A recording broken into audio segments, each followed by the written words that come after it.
you say all right one more time, it's a little girl.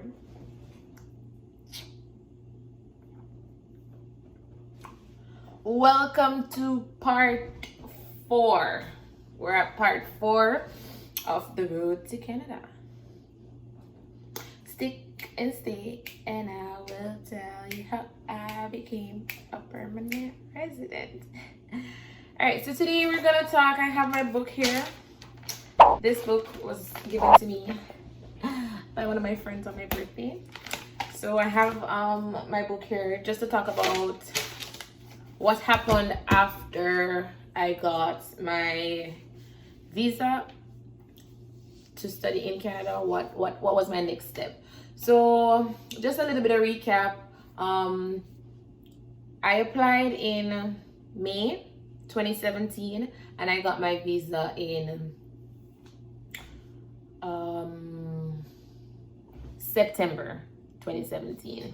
So not a long time, and the fact that my first application, this was my first application ever to Canada, that I was a little bit, scared of, what will happen. So my first application, which was my study permit, was done on paper. So there's this place on near the Canadian Embassy, but not at the I don't remember the name of the road. So sorry. Winchester? The name of the road is Westminster. I know I'm going to say Winchester a lot, but it's Westminster. What is here? So I think it's Winchester, right across from the Canadian Embassy. That's where there is the place you drop off the application to go to the Canadian Embassy, because we're not allowed there. So stop say so and stop say so. Then I dropped it off at the location and paid the fee online. You could pay the fee at the bank if you're doing a paper application. You can pay the fee at the bank and then you bring that receipt with you. I did it online because I had my card, so I paid it online while I was there, and then I just showed them the receipts. Then I had to print the receipts and then give it to them as a part of the application. The good thing about the paper application is that you send in your passport at the same time. Your biometrics is done at the place, which is your fingerprints, your eye scan, and all of that. That is done at the place. You pay $75 for that too.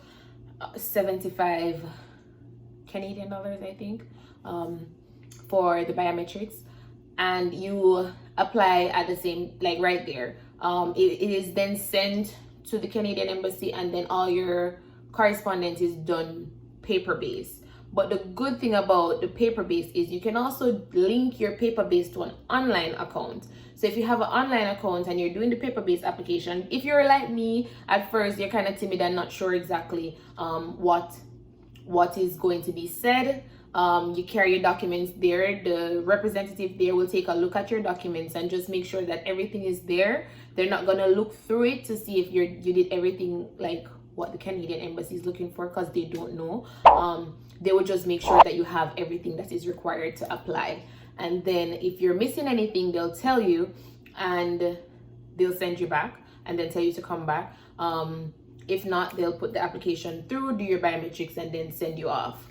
And I was saying you can link your paper-based application to an online account, and then they will tell you. Canadian Embassy will send you an email if they're missing anything or if they have anything to say to you about your application. You will get that through your online account. So definitely, even if you're doing a paper-based account, make sure you have an online account where you can link your paper-based application.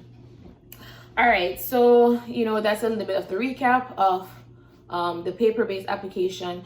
For online application, the good thing I think about online application is you get all your answers right away. If you're missing a document or anything, they tell you right away. You can just upload that. So everything is just, plus the processing time is much faster.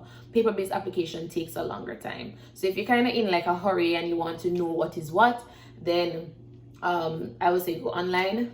Overall, I would say go online, because other than my first application, I've never done any other application paper-based. Everything else was online. So I would say, just skip it, and just go online. yeah. Oh, for the paper-based application, you have to purchase 2 envelopes too, right? One for them to send back your passport to you, and the one that you send the documents to them. So if you're doing online and them tell you no, like you get denial, then you don't waste your money for shipping. You understand? So them would have to ship back your passport and tell you no. So you'd like see it online and say it would have said no. If you're wondering, when you get the approval, they'll ask you to send your passport, and that's when you ship your passport to them. All right. And then they'll send it back. They send it, like when I do my applications here in Canada, they send it back pretty quick. In Jamaica, I told you I did the paper-based application, and it was pretty quick because they told me it would be 6 months for this application, and I got it back, I think, within 3 to 4 months, May to September. Yeah, about 4 months. All right. What else I need to talk about when it comes to paper-based and online?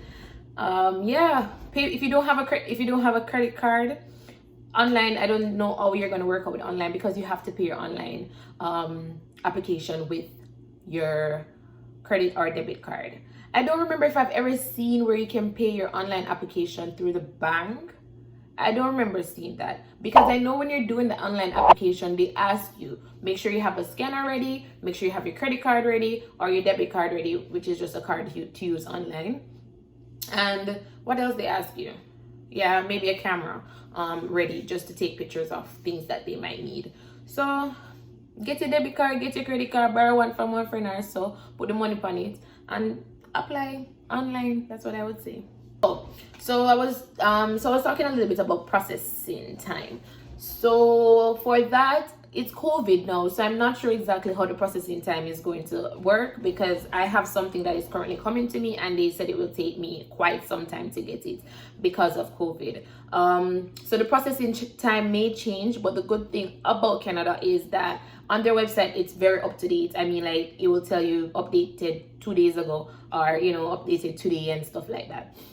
So they tell you when the processing time is, how long it will take. So once you go on the website, you can, which is canada.ca, you can check processing times, and they'll tell you exactly how long each application will take. Yeah. So somebody mentioned in the comment that they had somebody who got turned down, right? This is something I think everybody needs to know when it comes to your application. You can request, I think it costs $200. You can request a explanation for denial. What is that, what it called? I'm not sure exactly if that's the exact name of the report, but it's just a simple Google search and you will see it. It costs $200, and they explain to you why they denied your visa, so, or your study permit, or whatever they denied for you. So I think it is very, very necessary. I think, the time you're going to take to spend some money on something else to get that explanation, just so you can cover all the grounds that you need to cover, and they'll tell you exactly what are the areas that contributed to the denial. All right, so I need more questions, guys. I need more questions. I'll talk to you again just about the next part is that if you buy a ticket ahead of time, it is normally cheaper. At that time, I started to learn about tickets, watching the tickets, when it goes up, when it goes down. I think it's exactly on Tuesdays. Well, that time, it's COVID now, I'm not sure. On Tuesdays, I think between 1 a.m. To 4 was the time where I saw it the lowest. That's how in depth I went. But you don't know my money now, go suck.